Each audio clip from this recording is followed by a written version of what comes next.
कवि केदारनाथ के शब्दों में कहूं तो मैं भरी सड़क पे सुनना चाहता हूं वो धमाका जो शब्द और आदमी की टक्कर से पैदा होता है, जो शब्द और आदमी की टक्कर से पैदा होता है। भारत भूमि को नमन। वर्चुअल मंच के माध्यम से आपको मेरा प्रणाम।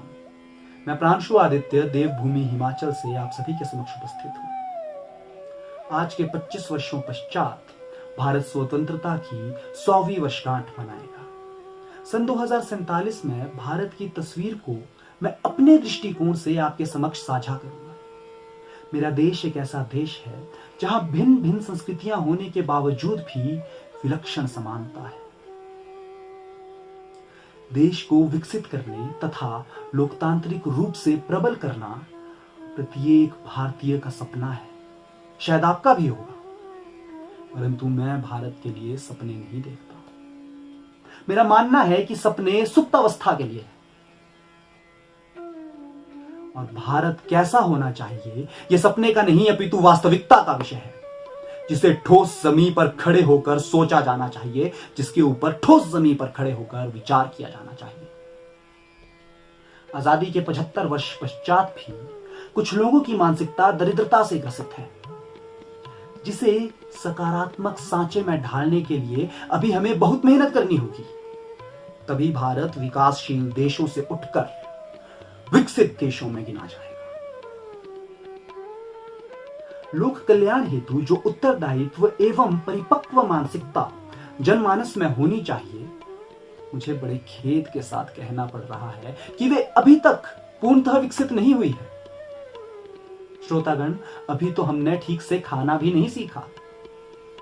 भारत के संतों की माने तो आहार शुद्धि से विचार शुद्धि आएगी और विचार शुद्धि के आने से ही व्यवहार शुद्धि आ पाएगी और तब कहीं जाकर हम युवाओं के दिल में देशभक्ति की संवेदनाएं पैदा होगी, देश प्रेम की संवेदनाएं पैदा होगी।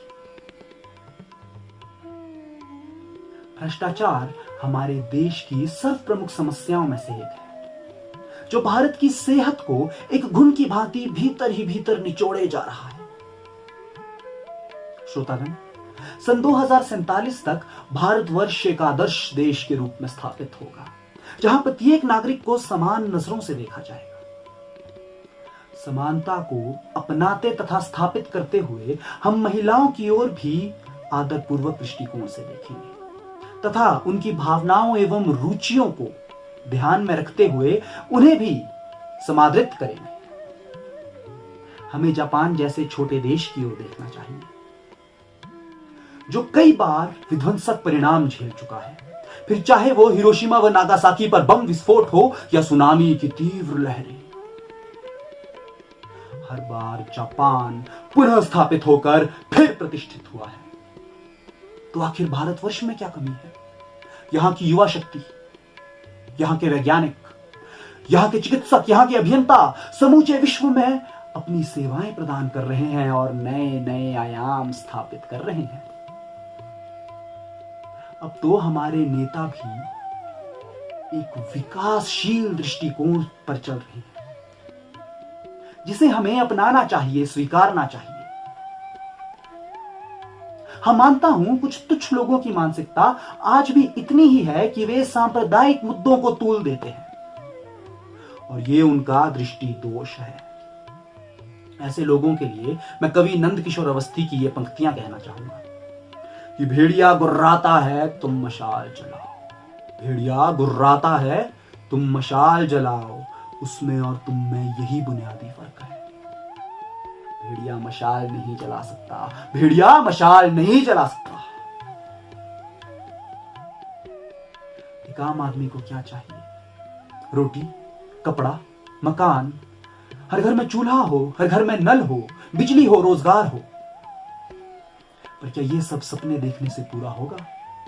नहीं होगा। ये सब कर्म करने से पूरा होगा। तभी मैं कहता हूं मेरी सोच का भारत होना चाहिए, ना कि मेरे सपनों का, मेरी सोच का भारत। जय हिंद, जय हिमाचल।